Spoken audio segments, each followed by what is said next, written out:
Check it out, Casper! Hey everyone, and thanks for tuning in. Casper here, and sure enough, the patch notes were added, and as we expected, there was class and weapon buffs and nerfs. Now there are some pretty fundamental things in here, just not quite the scale that we've seen before. It's no gunmetal, but there are some things that are going to change the meta a little bit at least. One of the biggest ones, which I definitely didn't see coming, was they've increased the speed of Spy. At all times now, Spy is moving slightly faster than normal. And this is actually now the same speed that a medic moves. So Spies, formerly, if they were just behind a medic, the medic would get away. The Spy wouldn't get a chance to backstab them if they carried on running in the same direction. So now as a Spy, you can keep up with medics, and if you're cutting corners a little bit better, then you're going to be getting stabs on medics more than normal. Now for those of you who aren't too familiar with competitive play, the medic is pretty much the primary class. The whole meta game revolves around how you use your medic as a team. So I'd imagine that this is trying to make Spy more viable in competitive. This change alone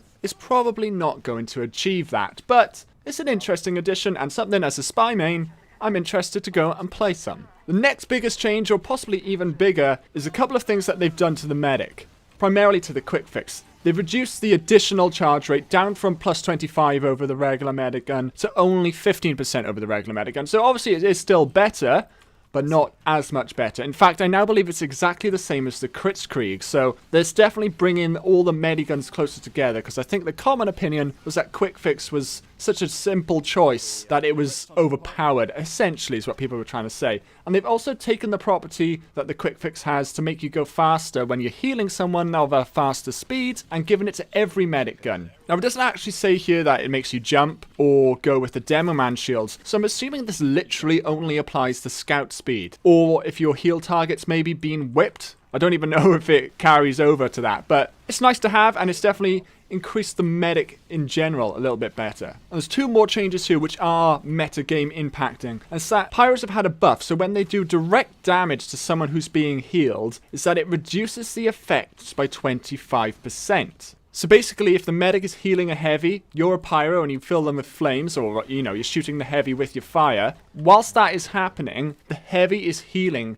25% slower than he would be if you weren't. It's an interesting idea, and again, I think that's there to try and improve the viability of Pyro in competitive, because at the moment, he's not the most viable. And the last big meta change before we go on to some of the more minor changes is that teleporters now cost 50 metal, previously 125. Presumably, what Valve was seeing is that a lot of people were building sentries and dispensers, and teleporters weren't getting used as much. This is also going to make Engineer, again, more viable in competitive, because in 5 CP modes, you move between points quite a lot. So you might have second, but literally within 30 seconds, you might be back on the midpoint, and they could be on your second point. So the fact that now it's much cheaper to build teleporters might make the idea of playing Engineer a little bit more viable. On top of that, using the Eureka effect actually makes teleporters cost 50% less metal. So overall, it only costs 25 metal to build teleporters with the Eureka effect. I'm not sure how viable this will be to actually use and go and play with, but it's very interesting to see that it's gone from the minimum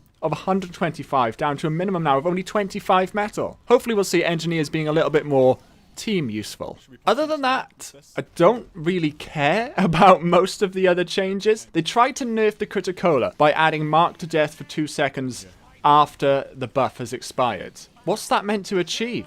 The guy comes in with his like mini crits or extra damage, whatever it is, and then he knows when it's going to end. All he's got to do is just run away for 2 seconds. There's no point of that. They've also, for some reason, nerfed the Buffalo Steak Sandwich.